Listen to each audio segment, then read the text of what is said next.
दिनांक 22/7/2024 रोजी गुन्हे शाखा युनिट क्रमांक 1 नाशिक शहरचे मिलिंद सिंग परदेशी यांना गुप्त बातमीदार मार्फतीने बातमी मिळाली की 4 इसम हे एका काळ्या रंगाच्या बॅगमध्ये धारदार कोयते घेऊन यशवंत कॉलनी, रेणुका गॅरेज समोर, model colony, college road, Nashik येथे येणार आहे। सदरची माहिती मिलिंद सिंग परदेशी यांनी व पोलीस निरीक्षक मधुकर कडव यांना कळून त्यांचे मार्गदर्शनाखाली सुगन साबरे,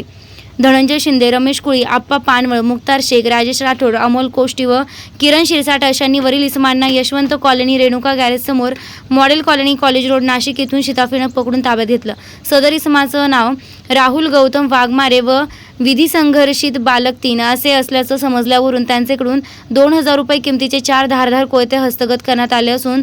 सदर इसम 3 विधी संघर्षित बालक यांचे विरुद्ध गंगापूर पोलीस ठाणे येथे भारतीय हत्यार कायदा कलम 4/25 सह महाराष्ट्र पोलीस कायदा कलम 135 प्रमाणे गुन्हा दाखल करण्यात आला आहे। सदरची कामगिरी गुन्हे शाखा युनिट क्रमांक 1 नाशिक शहर पोलीस कडील पोलीस निरीक्षक मधुकर कडे, हेमंत तोडकर, सहाय्यक पोलीस उपनिरीक्षक सुगम